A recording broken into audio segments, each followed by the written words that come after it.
How do you get the balance right? Because the last thing you want is, say, ancient rock art like the Juukan Gorge, for example, that scenario that we saw with Rio Tinto a few years back now. But how do you get the balance right so you avoid a situation like that? Yeah, look, absolutely.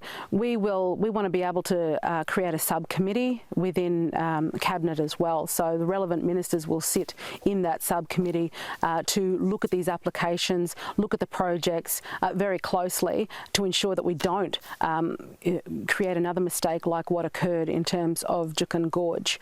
We want to get the balance right. So we want to make sure that we are looking after our natural environment and those culturally significant places, that we're protecting those areas, but that we're not stifling projects from going forward as well. And that's ultimately what it's all about. Tanya Plibersek said that she would provide reforms in this space. They've done nothing. They've completely dropped the ball. Instead, they've listened to fringe groups to stop projects from going forward. And when that happens, whole communities miss out, including those Indigenous members of the communities that want projects to move ahead. So we just want to make sure we've got a balance right across the board. We want to encourage states and territories, and we will work closely with them to adopt this sort of approach, which is common sense, which is about making sure that we provide opportunity for Australians and that we consider the impacts to Australians in the wider context. And, speaking to the rock climbers here also, is there's such a deep want to understand our cultural heritage, in the Indigenous cultural heritage, which I think speaks to what it means to be proud to be Australian. We want to teach our kids, this belongs to you too. This country is your country. This is what is rich about who we are, and to protect that and to share that. Just on another matter, if I can, the opposition leader was asked about the welcome to country and that sort of a debate that's erupted really since Anzac Day, and asked about the use, by Qantas when the planes land in various cities and there's a welcome to country by the flight attendant, or acknowledgement of country, I should say, more appropriately. But what's your read on that? He thinks it's gone too far with some of those references by Qantas and so on.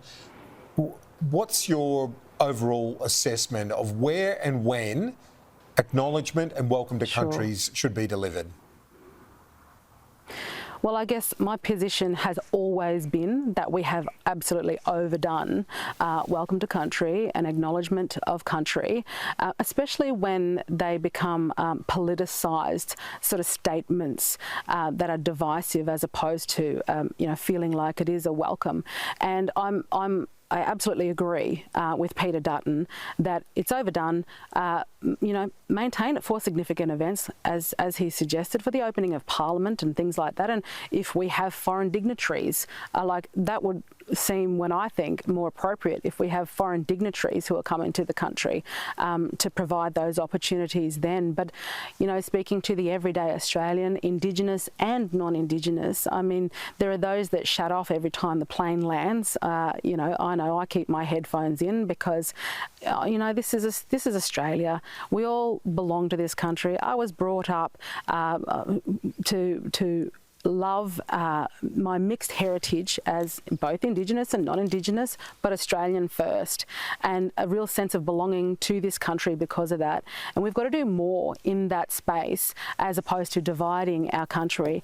And I want our kids to be proud to call themselves Australian and not feel bad in any way for feeling a sense of pride in our country. And considering our geopolitical circumstances right now, that is the direction we need to be going, is instilling a sense of pride in who we are without the politicization of culture, but basically just sharing knowledge with one another. Ultimately, that's what it's all about. But we haven't seen that. We've seen a lot of politicization, and I think that is what Australians are really over. Senator Nampijinpa Price, thank you. Appreciate it. We'll talk to you soon.